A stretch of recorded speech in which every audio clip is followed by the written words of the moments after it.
It was a Tuesday just after recess, and the classroom smelled faintly of hand sanitizer and pencil shavings.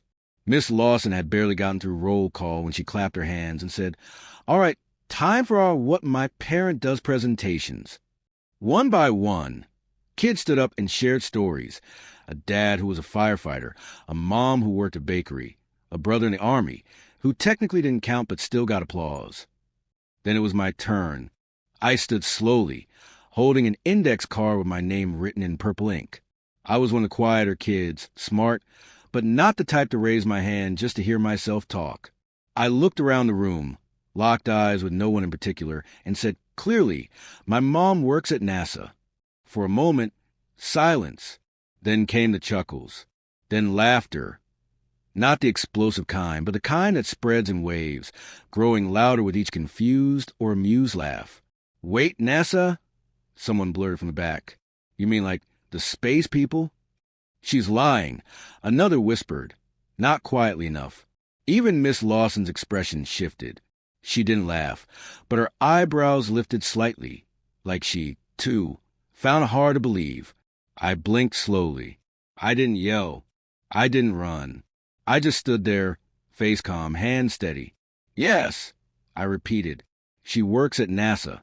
She's a systems engineer." The word hung in the air like it didn't belong. Miss Lawson gave one of those tight-lipped smiles, the kind that means we're moving on now. "Well, thank you, Talia," she said, already scanning her clipboard. "Okay, next we have Owen." I sat back down, ignoring the snickers. My fingers curled around the hem of my shirt. My face stayed still, but my ears burned. They didn't believe me. Not one of them. Not even the teacher. It wasn't just a job that sounded impossible to them. It was me saying it. A girl with deep brown skin, tight braids pulled back with a pink scrunchie, a hand-me-down backpack with a broken zipper. My shoes weren't new. I didn't have fancy words or a loud voice. So to them, NASA sounded like make-believe. A note got past my desk during Owen's talk. A boy named Theo leaned over and sneered. "Did she clean the bathrooms there or something?" I didn't respond.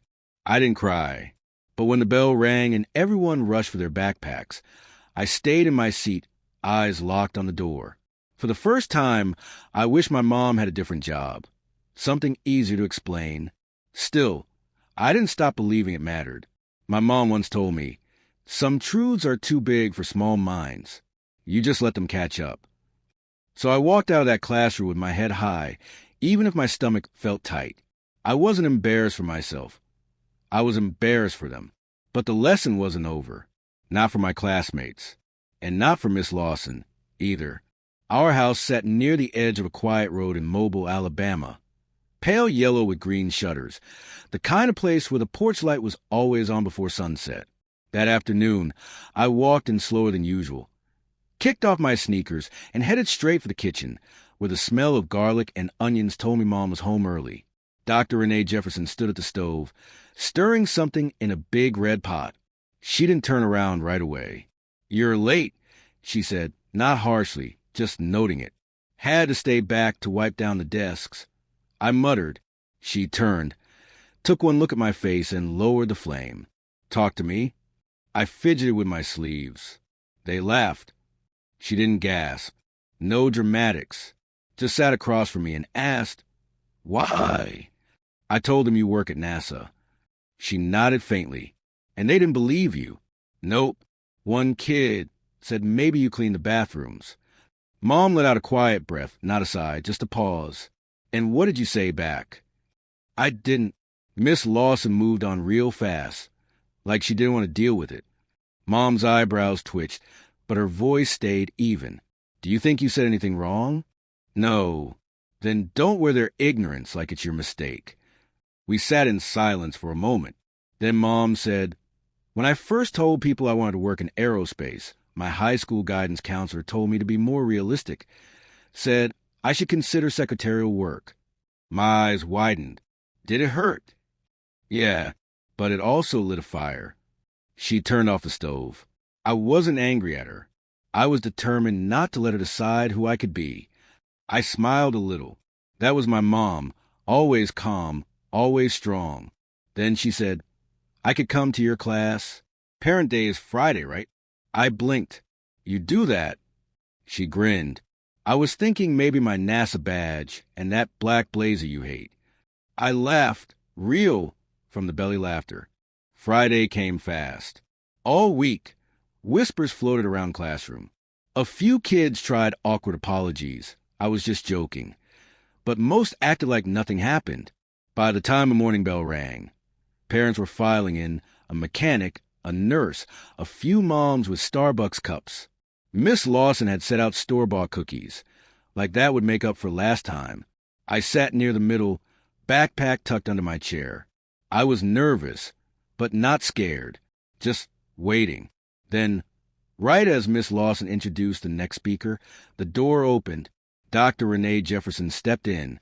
She wore that black blazer I hated, tailored, crisp. Her NASA badge swung from a Navy lanyard. No jewelry except a silver watch. Her expression wasn't smug, just present. The room went dead silent. Miss Lawson stammered, and this is... I stood. This is my mom, Dr. Renee Jefferson. The teacher blinked. Right. Welcome. Would you like to tell us about your work? Mom gave a polite nod. Good morning, everyone. I'm an aerospace systems engineer at NASA. I work on mission planning, flight systems integration, and operation strategy for our lunar and Mars programs. Heads turned toward me. Mouths hung open. She continued, smooth and grounded. Most of my job involves designing systems that allow astronauts to travel safely in space, how they breathe, how data is transmitted back to Earth. A pause. Then, I didn't come here to impress you. I came because my daughter said she told you what I do, and some of you didn't believe her. Silence. She tapped a real NASA schematic on the whiteboard. You don't have to understand this. But next time someone tells you something that sounds too big to believe, take a second before you laugh. Because brilliance doesn't always show up in the package you expect. Then she looked right at me. And when someone tells the truth with pride, don't shrink it down. Let it stand. Miss Lawson cleared her throat. Thank you, Dr. Jefferson. That was enlightening. Mom sat beside me. I try not to grin like a fool. The next parent stumbled through a presentation about running a car dealership. No one laughed. No one whispered. And me? I sat taller than I ever had before. The following Monday, something was different. Not fireworks, just small shifts. At recess, 2 girls walked over to me near the jungle gym. My mom said your mom's speech was really something. One admitted she sounded smart, like really smart. She is, I said, no hesitation. Later, Miss Lawson pulled me aside. I should have handled that moment differently, she said, voice low. I'm sorry. I nodded. It was enough. Not everyone changed. Some still whispered. One boy muttered, NASA kid, under his breath whenever I walked by. But I didn't flinch. I didn't shrink.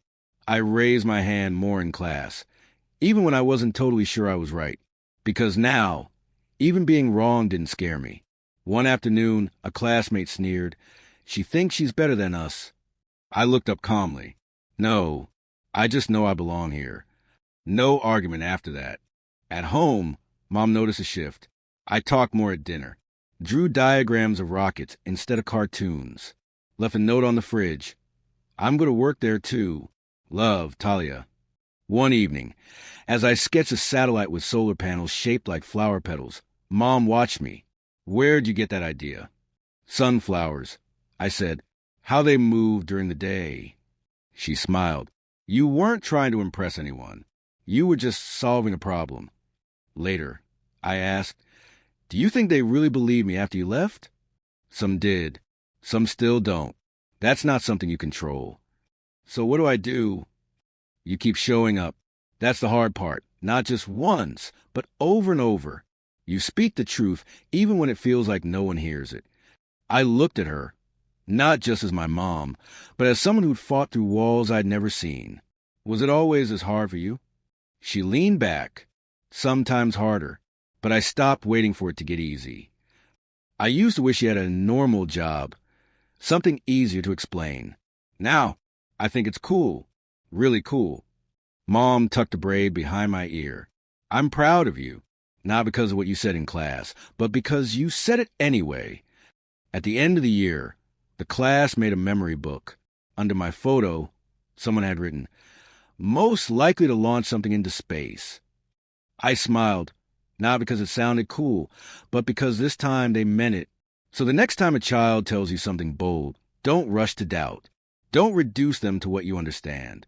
Let them grow beyond what you expect. And if you're a parent, show up, even when it's uncomfortable, especially when it counts. Believe them out loud.